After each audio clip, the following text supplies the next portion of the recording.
চলো চলো চলো চলো জায়াঙ্ক, আমরা কোথায় যাচ্ছি? গুরু গুরু। তো আমরা আজকে বেরোচ্ছি গুরু গুরু করতে। বলো বাবাই। আজ রবিবার, আর বেশ কয়েকদিন হয়ে গেল আমরা কোথাও বেরোইনি। কাল রাত পর্যন্ত কোনো প্ল্যানই ছিল না, কিন্তু হঠাৎ করেই ঠিক হলো কাল একটু বেরোনো যাক। তবে এই ভয়ানক গরমে আর রোদের মধ্যে কোথায় যে যাওয়া যায় সেটাই ছিল সবচেয়ে বড় প্রশ্ন। এদিকে আমরা কিন্তু সময় মতো রেডি হয়ে গেছিলাম, শুধু একজনের জন্যই অপেক্ষা করতে হচ্ছিল, আর সে হলো আমাদের সৌরভবাবু। লিফট পর্যন্ত আটকে রেখেছি, দাঁড়িয়ে আছি, আর উনি তখনও পুরো প্রস্তুতি নিচ্ছেন। যাই হোক, অবশেষে বেরিয়ে পড়লাম। আর এই রাস্তাটায় এলেই না আমার চাকরি জীবনের কত স্মৃতি মনে পড়ে যায়। এই রাস্তাঘাট, এই মোড়গুলো কতবার যে যাতায়াত করেছি অফিসের সময়ে তার কোনো হিসেব নেই। মাঝে মাঝে মনে হয় স্মৃতিগুলো এখনও এখানেই কোথাও দাঁড়িয়ে আছে। আর এই যে এবি জুয়েলার্সের সামনে দিয়ে যাচ্ছি, এই জায়গাটা আমাদের জন্য ভীষণ স্পেশাল, কারণ গুজরাতে আমি আর সৌরভ প্রথম দেখা করেছিলাম ঠিক এই জায়গাটাতেই।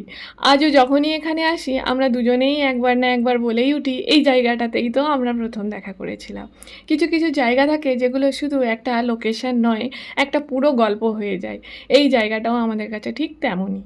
যেহেতু দুপুরবেলা বেরিয়েছি, তাই রাস্তায় ট্রাফিকও তুলনামূলকভাবে কম ছিল। বেশ আরামেই পৌঁছে গেলাম। আর আজকে আমরা চলে এসেছি নেক্সাস আহমেদাবাদ 1-এ। এই যে সামনে যে বড় বিল্ডিংটা দেখতে পাচ্ছ, এটা হচ্ছে হায়াতের বিল্ডিং, আর এর ঠিক পিছনেই রয়েছে মলটা।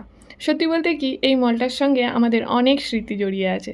সুখের সময়, মন খারাপের সময়, সেলিব্রেশনের দিন, বোরিং দিন, কিছু বাদ নেই। যখনই বুঝতে পারি না কোথায় যাওয়া যায়, কি করা যায়, তখনই শেষমেশ এখানেই চলে আসি। আর মজার ব্যাপার হলো প্রায় প্রতিবারই হাসি মুখে বাড়ি ফিরি। আর এদিকে অনেক দিন পরে জায়াঙ্কের হারিয়ে যাওয়া কাজলটা খুঁজে পেয়েছি, তাই আজকে ওকে কাজলও পরিয়ে দিয়েছি। সত্যি বলতে কাজল পরার পর ওকে দেখতে আরও বেশি মিষ্টি লাগছে কিন্তু।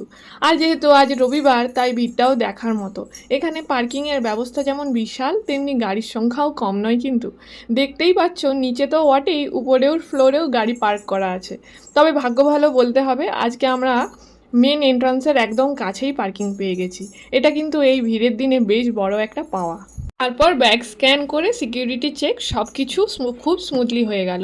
আজকে কোনো জায়গায় একটুও দেরি হলো না। আর এই মলে আসার পেছনে একটা বিশেষ কারণও ছিল। অনেক দিন ধরে এই সৌরভের জন্য কয়েকটা জিন্স কেনার কথা ভাবছিলাম। যেহেতু বেরোনো হয়েইছে, আর রোদের মধ্যে ঘুরে বেড়ানোর কোনো ইচ্ছেও ছিল না, তাই ভাবলাম এক ঢিলে দুই পাখি মারা যাক। তবে একটা কথা না বললেই নয়, সৌরভের জামা কাপড় কিনতে আসা মানেই ধৈর্যের পরীক্ষা।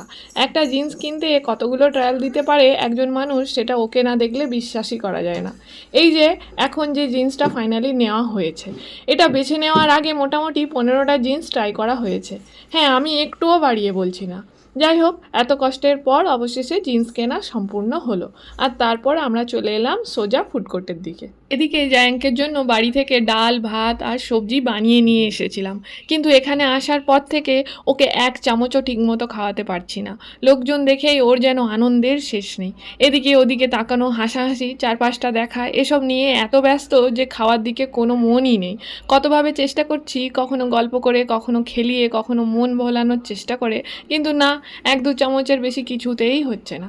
তবে জায়াঙ্ককে নিয়ে একটা জিনিস আমরা অনেক আগেই বুঝে গেছি, কোনো দিন খুব ভালো খাবে, কোনো দিন একদমই খাবে না। ওর মুডটা আগে থেকেই আন্দাজ করা সত্যিই মুশকিল।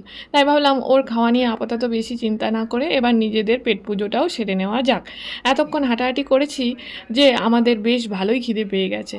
আর এরপরেও তো আরও কিছুক্ষণ ঘোরাঘুরি করার প্ল্যানও আছে। তাই আমরা বসে পড়লাম খাওয়া দাওয়ার জন্য। আর খেতে বসে হঠাৎ করেই কত পুরনো দিনের কথা মনে পড়ে গেল। আগে যখন আমরা মলে আসতাম তখন মাঝে মধ্যে এভাবে বসে গল্প করতে করতে খাওয়া দাওয়া করতাম। তাই আজও ভাবলাম সেই ছোট্ট স্মৃতিটাকে আরেকবার ফিরিয়ে আনা যাক।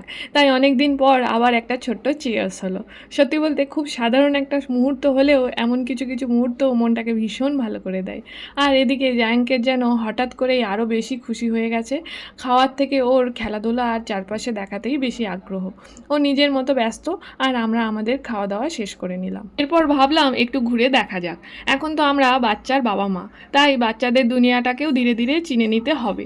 আগে যখন এখানে আসতাম তখন এই গেম জোনগুলো বাইরে থেকে দেখেই চলে যেতাম, কিন্তু এখন ব্যাপারটা আর আগের মতো নেই। যদিও জায়াঙ্ক এখনও অনেক ছোট, তবুও ওকে নিয়ে ভবিষ্যতে কোথায় না কোথায় আসা যায়, কি কি খেলতে পারবে, এসব দেখতেও বেশ ভালো লাগে। এই দেখো, এখানে জলের মধ্যে নৌকা সিস্টেমও আছে। আবার কেউ ভার্চুয়াল ক্রিকেট খেলছে। কি মজা করেই না খেলছে সবাই। মনে মনে ভাবছিলাম কয়েক বছর পর হয়তো জ্যাঙ্কো এইভাবে এখানে দাঁড়িয়ে খেলবে। হয়তো তখন আমরাই দাঁড়িয়ে দাঁড়িয়ে ওকে দেখবো আর ছবি তুলবো। ভাবতেই কেমন একটা ভালো লাগা কাজ করে। আর এদিকে বাচ্চাদের জন্য কত রকমের খেলনা। এই যে স্টলগুলো দেখছো, যেখানে যেটা তুলে দিতে পারবে সেটাই জিতে নেওয়া যেতে পারে। চারিদিকে তাকালেই শুধু খেলনা আর খেলনা। কোথাও ঘোড়া, কোথাও গাড়ি, কোথাও নৌকা, কোথাও আবার কত রঙের কত ধরনের পুতুল। সত্যি বলতে আমাদের ছোটোবেলায় এগুলোর অর্ধেকও দেখিনি। হয়তো কোথাও ছিল, কিন্তু আমরা যে পরিবেশে বড় হয়েছি সেখানে এসবের খুব একটা দেখা মেলেনি। তাই এখন এসব দেখলেও বেশ অবাক লাগে। আর এই ঘোরাঘুরির মাঝেই হঠাৎ করে চোখে পড়লো বিশাল বড় এক পাখা। কত বড় পাখা দেখলেই আমার আবার হাওড়া স্টেশনের কথা মনে পড়ে যায়।